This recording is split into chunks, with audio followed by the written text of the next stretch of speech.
Really?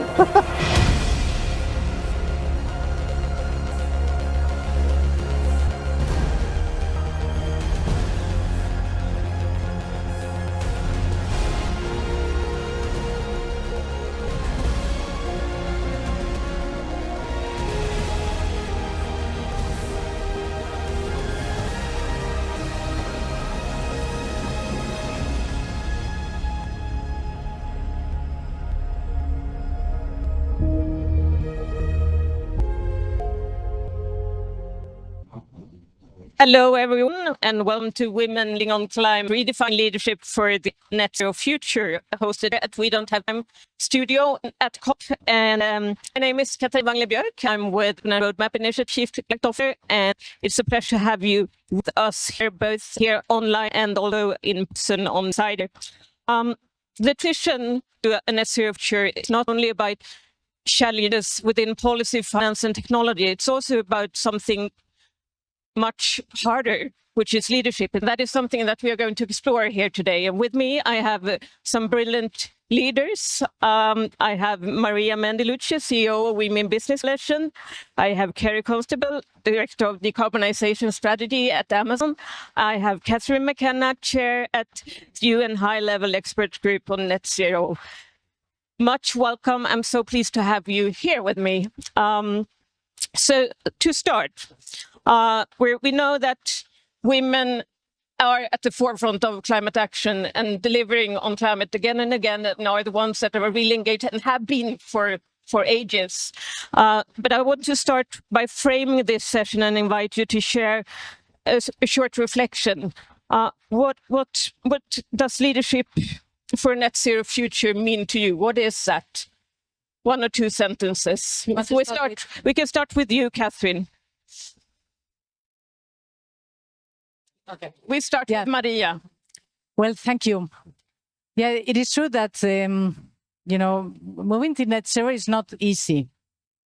But it requires a lot of hope and determination. In my conversations with many women, and I know many that are working here on climate for many, many years, I see a lot of that, right? Because there is a lot of effort that needs to be done. And change is not linear, it's exponential. In some ways, we're seeing that exponential growth happening with the growth of renewables, for example. So I think, well, leadership, it's about conviction, it's about an active hope attitude, and it's about making things done.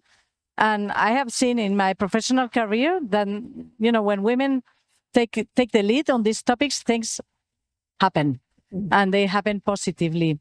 Women are also very connected. And through this movement that Catherine, I'm sure, will speak much more about women leading on climate, we have seen the power of that connection and how much collaboration can happen amongst a group of women that are leading at the minister level, at the CSO level, and in different functions in companies, philanthropies, and policy setting. So leadership, can feel lonely. But I find that through women networks, we are finding a mechanism to connect all these leading women in a way that empowers them to take more action and also creates partnerships across them. Very well. Kerry. Is this working? Okay. There are 3 points I'd really like to make in terms of scale and net zero leadership. One is scale. It's always been very important to me to have as big of a scale as possible in terms of geographic coverage and sectoral coverage. At Amazon, we cover the cross section of the real economy, from transport to energy to climate smart agriculture and businesses, and global. And I think, as we are at net zero leaders, really important to tackle at scale, and it's as big geographically and sectorally as big an impact as you can. The second is dual purpose. What's always been important to me through my career, and particularly at Amazon, is to work on cleaning up your own house, so to speak. So net zero in your own institution. At Amazon, we're committed to net zero by 2040. It's extremely important. But we also have a community of signatories, over 600 companies that are also committed to net zero by 2040. And that's really important, is not only to look at your own house and really focus on committing to as much as ambition as possible, but to catalyze net zero in the world. I think that is critical. And then the third is collective action, not silos or competition. And that's what we're here to do today, is the more we can come together as companies, as businesses, as NGO leaders, as former ministers, as current ministers, the closer we're going to get, and we're all not far apart. And I think that those are three aspects of net zero leadership that I think are absolutely core, that I take with me in all of my engagement at Amazon and also in prior roles. Thank you. Now, Catherine, do we have you on board? Yes, hopefully. Thank you.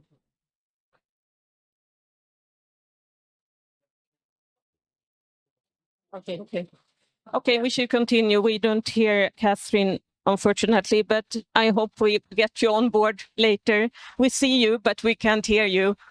Anyway, we'll continue to dive a bit deeper into leadership. So what is leadership? And you touched upon very many aspects already. So Maria, you're working on a daily basis, enabling and helping companies, and also encouraging companies around the world to raise their ambition, to deliver on climate action, to deliver on nature, to deliver on policy asks.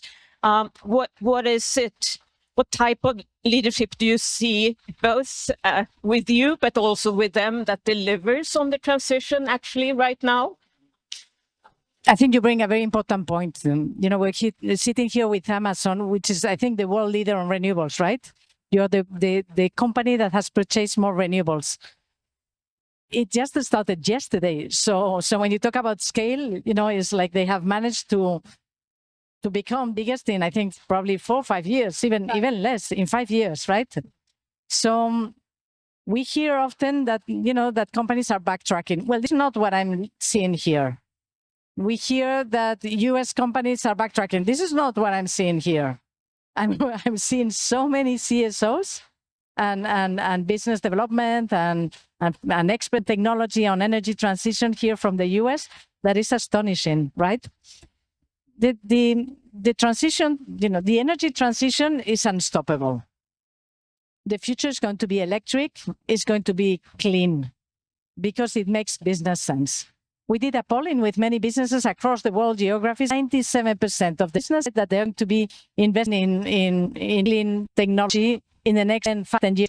They will then relocate to other locations, to other countries. They can procure renewable energy. Okay? So the decision has happened now.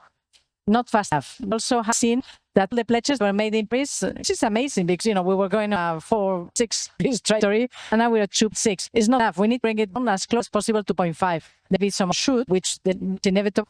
But the thing is, the fraction of green matters, and we need to keep it there. And we're looking at policymakers here to take the steps in that direction.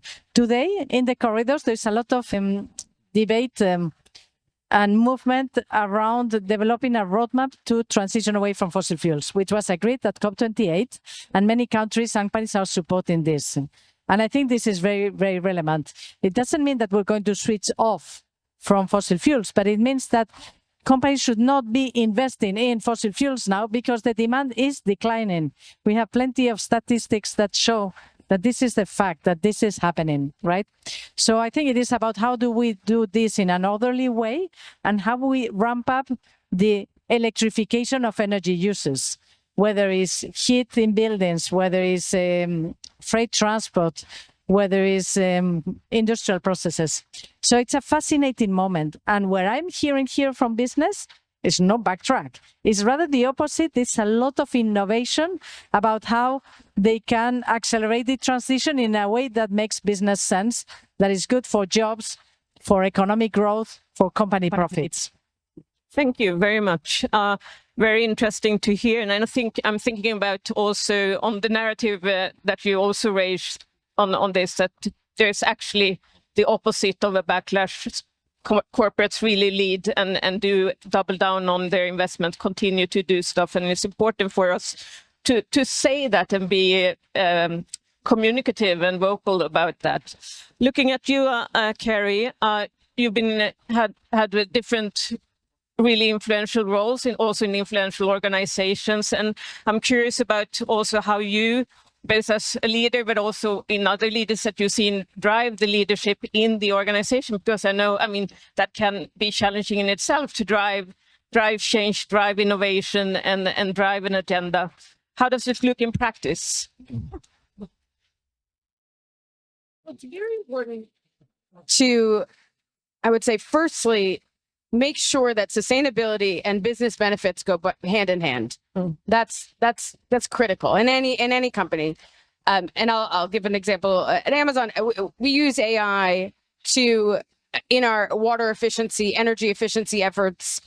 We are the largest electric vehicle charging network in North America, and that's because it aligns with our sustainability goals, but it also makes business sense, and that is really key when you are doing this work inside of a company, is to make sure that it is not what is good for the business and sustainability and decarbonization is outside of what's good. It is that what's good for the business is also a pathway to decarbonize. Secondly, and I've been in the climate community for a long time, we have a lot of acronyms in the climate community. We have we have an alphabet soup in the climate community. And most businesses and most core business leaders, I think to their benefit, do not know what these acronyms mean. Most of my family members do not know what these acronyms mean.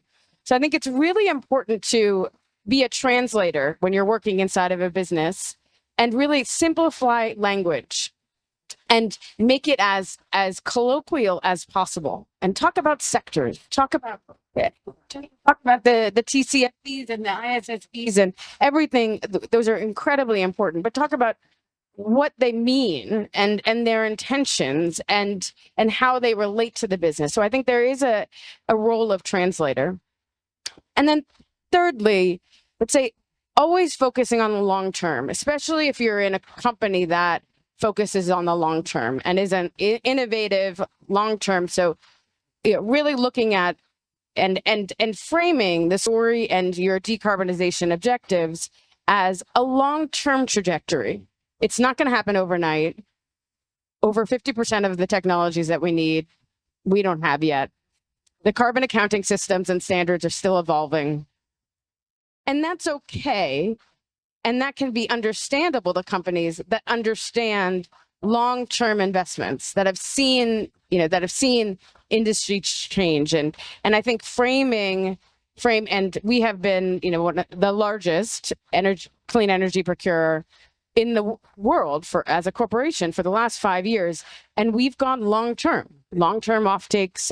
And so I think taking that long-term perspective, framing that long-term perspective, and framing where we are on the decarbonization pathway as a company, but also in the world, it's not linear, and we're at a relatively early point in the arc of history for decarbonization. And I think that's really important. That's another translation point to make to business leaders when you're working on this inside a company. Very interesting. I like that with the colloquial language. I also find that is a recurring discussion on the bridging language between different actors, bridging language between policymakers and corporates, between, technical, knowledgeable roles and the business people, et cetera, et cetera. Do you have any, spontaneous ideas on how do we do that? What do we need to bridge the language? Yes, I think climate can be a little abstract for some, and also it has been politically polarized. And so I think if we talk about pollution, it's something that everybody cares for, yeah? And it can be also a driver for action. I think energy, to achieve the climate objectives and the energy transition, clean energy, is also something that everybody across the political spectrum really like it and see the opportunity, and also they see how they can benefit from it. And I find that we do need to make an effort to bring this to the things that matter the most. Now, there's one thing that now is quite worrying across the world is the cost of living crisis as well. And I find that we have an opportunity as well, and the government should do everything they can to create new policies and update current regulations so that the benefits of the clean technologies that are much cheaper than other technologies are felt by the people. Lastly, I have heard really interesting comments from IKEA, the company, about how they are selling clean products cheaper or at the same price that other products. I don't think we can expect the end consumer to want to pay a premium in a cost of living environment. I think we need to tax and price more expensive the goods and services that are polluting the environment, because that will send a clear signal to consumers to buy clean, and not the opposite, make it more expensive so that it's more difficult. Because 89% of the people around the world want to solve climate change. They want to contribute to it.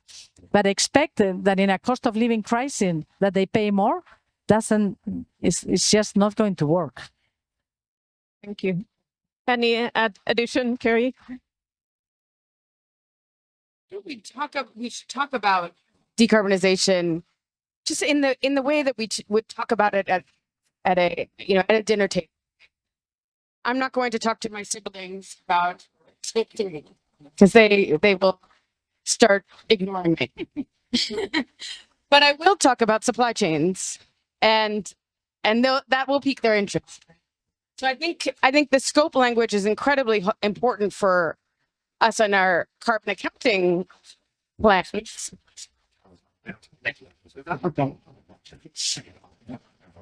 So I think it's very important, the scope orientation, when we're doing our carbon accounting work, but I think for the most part, when we're talking to communities and colleagues and fellow businesses and business leaders that aren't doing this work every day, we talk about emissions. We should talk about clean air. We should talk about clean water. We should talk about the business benefits, the benefits of solar and wind and clean energy in general.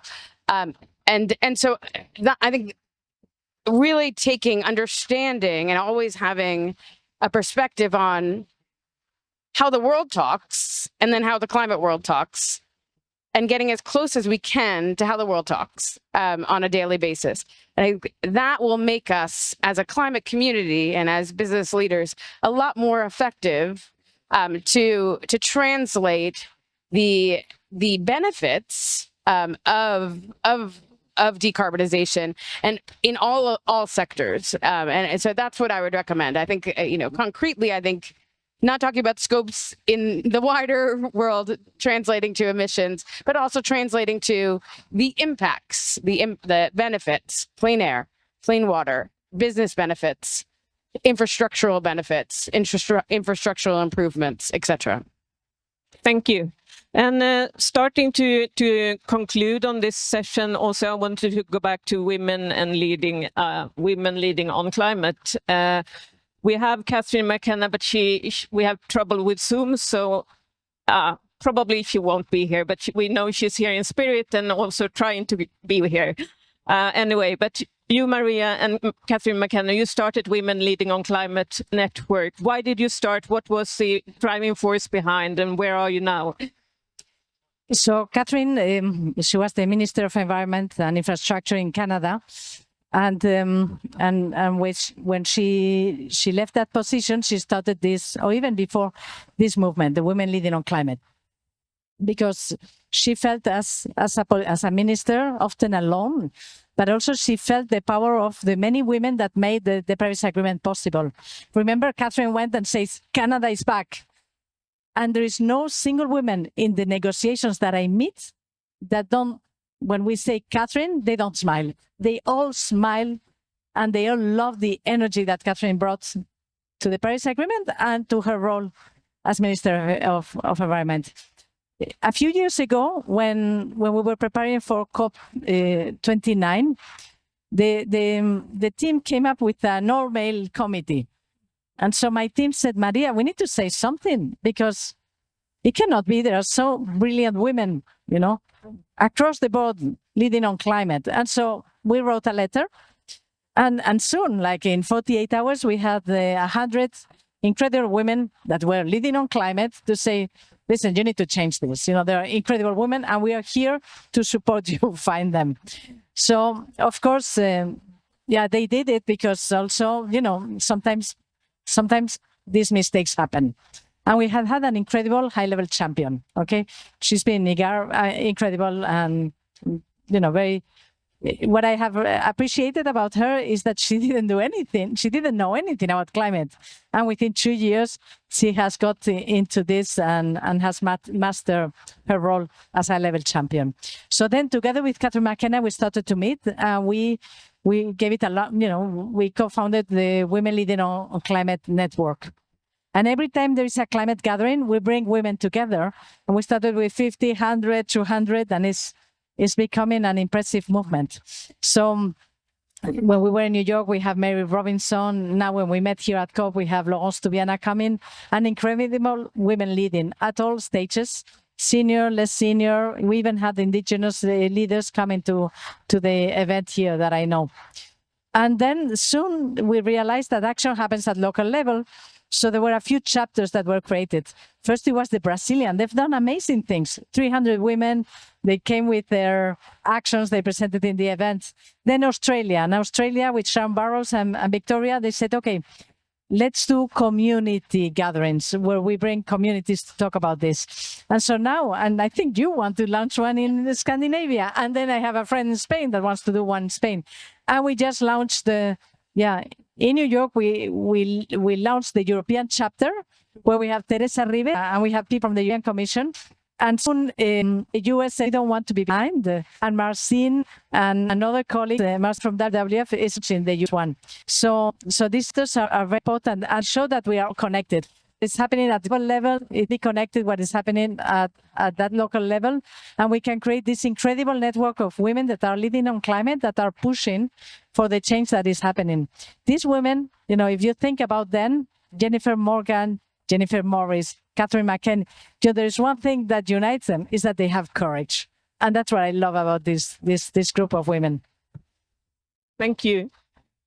Carrie, what do you see women leading on climate? You are one of them. And I think it's really important to, as women climate leaders, to always remember that we're standing on the shoulders of prior leaders and current mentors. And for me, and I'll bring in a personal story, for me, it started very young. My mother would tell stories at the dinner table of her family founding a battery company and, you know, showing me patents of, you know, of lithium rechargeable batteries. And she would often, you know, pick up trash in New York City, make sure everything was recycled. And it was embarrassing as a 5-year-old walking around, but it was also incredibly motivating. And it's something that those are shoulders that I've stood on. And then I've been very fortunate in my career to stand on the shoulders of incredible climate leaders, and Amina Mohammed, the Deputy Secretary General of the United Nations, Rachel Kite, and now Hurst, who's been leading decarbonization and sustainability at Amazon for many years and in prior roles. And I think what's really important is to remember that, and I say this to young people, I know we may talk about that a bit, but it's to remember that you are always standing on the shoulders of prior generations, current and current colleagues and mentors, and it is about that community, and I think that community and seeing leadership in so many ways, and then creating your own form of leadership that has pieces of those of those shoulders that you really look to your whole life, and always remembering who inspired you and who continues to inspire you, and that has been very important to me as a women leader, really to stay humble and to honor prior and current leaders in my career and in our our lives, that as climate leaders that don't stop at work, right? Thank you so much. Maria, do you have any lessons that you want to share or key message to the next generation of women leading in climate? Yeah, thank you. Yes, I think back in the days, there were only a few women that were leading, but right now there is an army of women that are leading. So for young generations, you are not alone. Yeah. And what I say, you have to stay true to who you are. You need to lead as a woman. That's what makes team fantastic, is when there is diversity of thoughts, diversity of backgrounds, diversity of ideas. And I think women sometimes think differently and act different and collaborate differently. And that's what makes it good when it's part of a team, because that's what makes teams be more successful. And I have seen this, how this diversity helps, but let's not try to be someone we are not, because in ourselves, we carry, a different wisdom that can be applied, whether you're 10 years old, 20 or 70.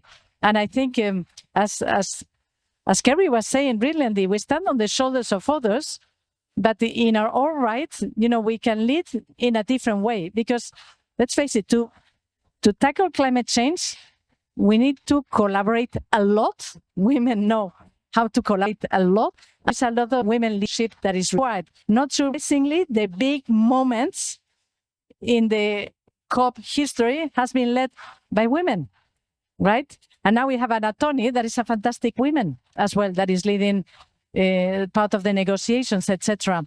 So yeah, we have a key role to play. And we need to recruit more women leading on climate in their roles. They don't need to come here. They need to do it at their homes, at their companies, at their communities. And that's what this Women Leading on Climate is. It is also a grassroots movement, and to find leadership where you are. Thank you so much. We're closing off with these words. I'm really happy to have had you here. Thank you so much for contributing to this session. And I conclude that we need and we have leadership with courage, compassion, conviction, and collaboration among women to lead this climate action forward. Thank you so much. Thank you, everybody online.